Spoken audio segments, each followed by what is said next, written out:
What's going on, everyone? So welcome to my latest video. This is obviously part of a series where I focus on Academy Award Best Picture nominees from certain years. Done such years in the past such as 2000, 2001, 2002, 2003, 2004, 2005, and now finally 2006. I will be ranking all the Academy Award Best Picture nominees that were nominated in 2006 and ranking them from worst to best. Now, just like all those other years I mentioned, this was a year where there were 5 Best Picture nominees. So it would be 5 being the worst, to 1 being the best, and of course, my humble opinion. So guys, enough exposition. Let's get started. So kicking things off with number 5, we have The Queen. I wasn't a big fan of this movie. It's got a good lead performance for sure, but that's really the only thing that stands out. I can understand why some people might like this because it does have a nice costume design, really good makeup. It's really good in terms of the filmmaking. Like, the filmmaking is well put together. It's just a movie that left me feeling quite hollow. And yeah, that's why it's my number 5.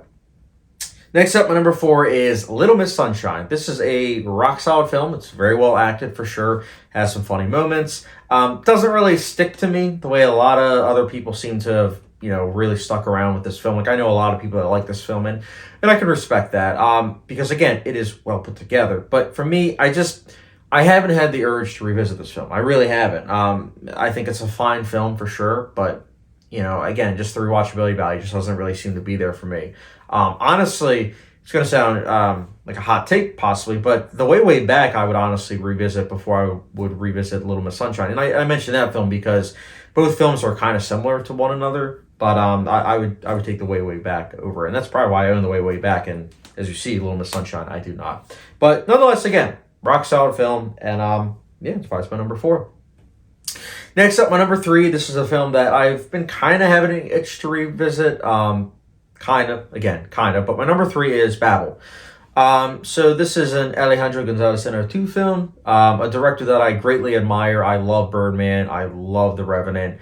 Babel is a film that you would think I would love because, as I mentioned with the previous video with Crash, I like films that have an ensemble cast. I like it where, there's multiple characters and they seemingly are disconnected, but at the same time, when you're actually watching and paying attention, you're like, okay, these characters are dealing with a lot of the same things, and the themes and messages of the film are shining through them, and it really makes it for an emotionally impactful experience. Babel, I think, works at times. I think that other times it kind of meanders. It didn't really have a lasting impact on me, but I still respect this film quite a bit.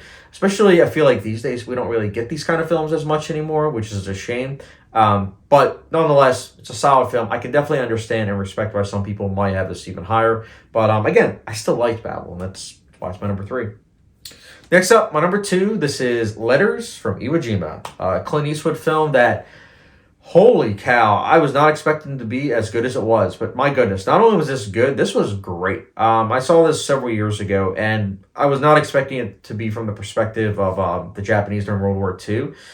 It made for an impactful experience, man. Like, it really put things in perspective from the other side. That I think is something that was ballsy, considering that a lot of times it's like, you have that, jigonistic kind of approach to movies where it's like, yeah, America, hoorah! And with this movie you're watching, you're like, it's not like that. It's a very somber approach. It's very, like, matter of fact. It just, honest to God, seemed like Clint Eastwood just, like, was filming it as if he was like a fly on the wall. And I really respect that approach. Honestly, part of me kind of wishes that he went with that approach with American Sniper, but he didn't.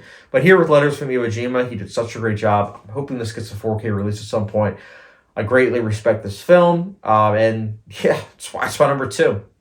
Honestly, I would have wanted this to win Best Picture if it wasn't for my number 1 that came out the same year. My number 1 is The Departed. That's right. Martin Scorsese finally won Best Director and Best Picture for this film. And I gotta say, despite it not being my favorite film of the year, like, I would say The Prestige, Pan's Labyrinth were 2 of my favorite films. This is definitely, like, close to top 5, I would say, for me personally. And I gotta say, in terms of rewatchability value, it is very, very high for this film. This is one of those films that when I first saw it, I gave it like a 3.5 out of 5. But each subsequent viewing has made my viewing experience better and better and better. My rating go up higher and higher. And now, I'm just going to say, I look at this film as a masterpiece. I absolutely love The Departed. I think that it is a great film. And as you can see, of the Best Picture nominees of 2006, I think it was, by and large, the best film in terms of the nominees. Again, not my favorite film of the year, but of the nominees, definitely well deserved and definitely a film that I love. I've heard recently that it's getting a 4K treatment. If that's the case, I'm very much so looking forward to rewatching it yet again. But yeah, guys, those are my personal ranking of the 2006 Best Picture nominees. Let me know your ranking down below of the 2006 Best Picture nominees. And guys, as always, thank you very, very much for watching with the subscription, notification bell. Follow me on Letterboxd, and I will catch you guys later.